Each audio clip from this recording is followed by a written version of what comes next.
윤두창 정권이 레임덕이 맞는 것 같습니다. 사람을 못 구해서 난리입니다. 대통령실 고위 관계자는 오늘 연합뉴스와 통화에서 일부 언론에서 오늘 인사 발표가 이뤄질 것처럼 보도하는데 물리적으로 안 된다며 중요한 자리인데 사람을 찾고 검증하는데 최소한의 시간이 필요하다고 말했습니다. 총선 결과로 민심이 확인되자 즉각 국정운영 쇄신을 추진하고 첫 단계로 주요직에 대한 인적 개편을 즉각 단행하지 않겠느냐는 관측이 제기됐었습니다. 그러나 조기에 후임 인선을 발표했다가 검증에서 문제가 드러날 경우 야당의 집중 공세가 벌어지면서 민심이 악화할 우려가 있다는 점에서 신중하게 검토 중인 것으로 전해졌습니다. 그러나 원래 인사 검증은 형편없이 추진하던 용산이라서 검증에 대한 시간 문제라기보다는 할 사람이 없어서 찾지 못하는 것은 아닌지 합리적 의심이 듭니다. 관련해 이렇게 시간을 두고 후임 인선을 진행키로 함에 따라 윤두창의 총선 패배에 대한 입장 발표 시기나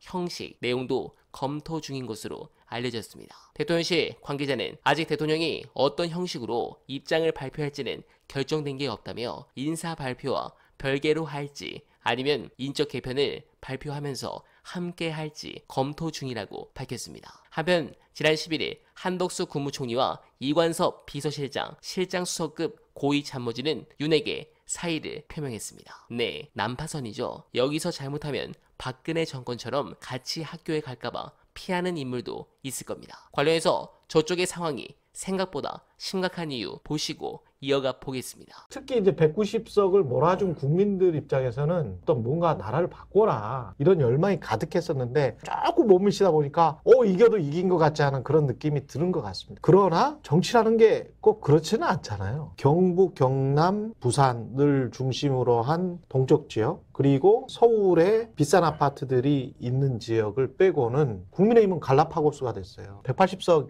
이상이 됐기 때문에 패스트트랙은 무조건 되는 거죠. 거의 모든 거를 다 통과는 시킬 수 있어요. 국민의힘에서 108석이나 109석 어떤 숫자가 나온다고 하더라도 대여섯 석 정도가 이탈을 한다거나 동요가 있었을 때 충분히 정치적으로 타협할 가능성, 그 안에서 새로운 어떤 보수 신당이 나오면서 윤석열이나 한동훈 힘들어질 가능성, 퇴조할 가능성 이런 것들도 충분히 가능성이 있는 상황이네요. 지금 보니까. 지난번에 탄핵이 왜 성공했냐? 배신자, 죄송합니다.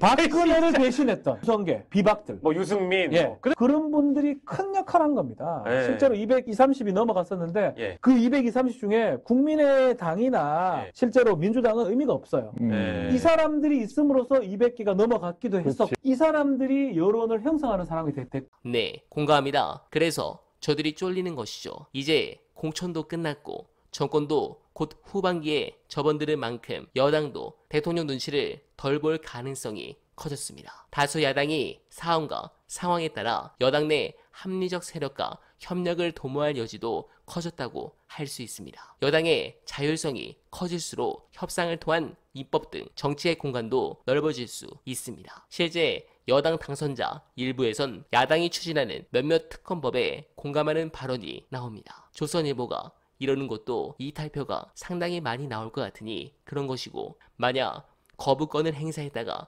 재의결 표결 때 반란으로 무너지면 지지율 폭락의 탄핵 국면이니 두창이도 머리가 아플 것입니다. 그런 부분에서 어느 한순간 바람이 불어 특검이 터져나와 윤석열이 버틸 수 없는 지경까지 빠져 탄핵의 순간으로 가길 바라며 어나바는 오늘도 최선을 다하겠습니다. 여러분 고맙습니다.